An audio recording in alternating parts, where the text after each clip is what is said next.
For this piece of coding, you are going to be using Scratch.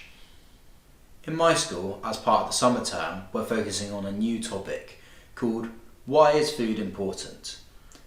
Food is important for lots of different people. I wanted to highlight that by making an animation about the story from seed to plate.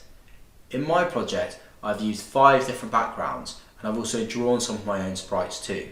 I also used a radio feature to transmit different signals to the parts of code in order to make it show, hide different sprites and start at different times. I want you to have a go at remixing my project or creating your own. Project that I want to remix, I've just copied and pasted the URL which I found underneath the YouTube video into my Google search. Now I'm on Scratch, I can run the piece of code that's already been created and I can watch the animation for the story I created from seed to plate and see if there's anything that will inspire me when it comes to me creating my own project.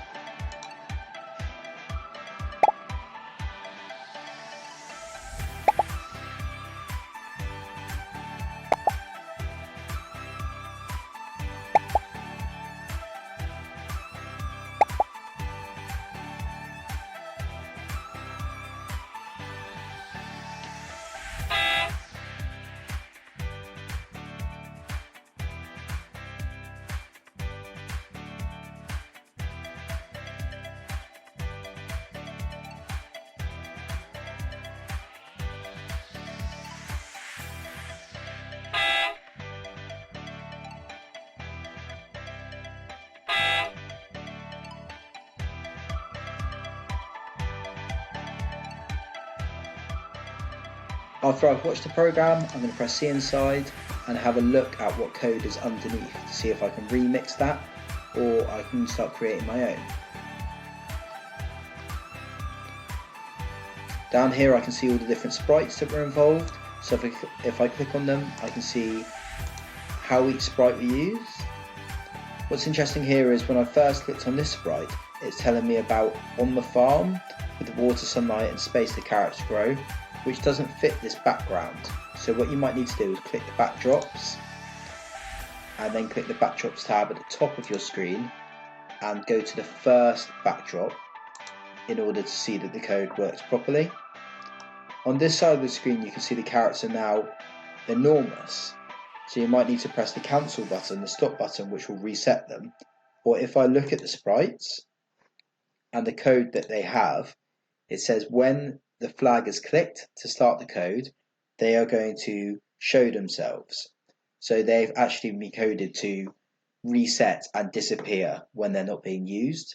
So what's a really good way of ensuring that your different objects or your different sprites don't stay on the screen is making sure you've got the broadcast section here, because I've put broadcast carrot has grown, and then when I go into backdrops you can see that when that broadcast comes in, carrot has grown, I swap the backdrop, and also the truck will start moving as soon as it gets that piece of code coming in as well. So I've interlinked all of the bits of code really accurately in order to mean that they run at a specific time and they disappear at a specific time, because otherwise when I change backdrop I'm going to end up with the wrong piece of code or the wrong sprite still in my fridge or something, which wouldn't work. So these are all the different sprites that I've used. If you wanted to add some of your own sprites, you can use this choose a sprite function. You can search for your own, you can draw your own, so I drew my own carrots, or you can upload something, and the same with backdrop. With my code here, I've used some events to control it, as well as some of the looks keys, and I've also used some controls, so some loops. I haven't actually used any variables. I've used some of the sound functions, which I really enjoy about Scratch. But what you could do is you could challenge yourself even further by using some of the operators. So that's some of the knowledge we've been looking at on microbit, which are under logic, and you can use some more control like the loop and if then, the conditionals. What's really important is you remember this broadcasting button.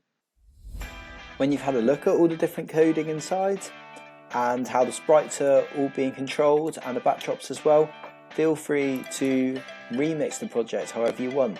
So you can just remix it, change any of the code, delete it out and put in what you want, and then when you're done, just make sure that you have saved your project afterwards. The reason you can't see that on my screen right now is because I'm not signed in. So you might need to create your own Scratch account before you do that. Sign in and then you can share your project when it's remixed. What would be great is if you shared it underneath this video.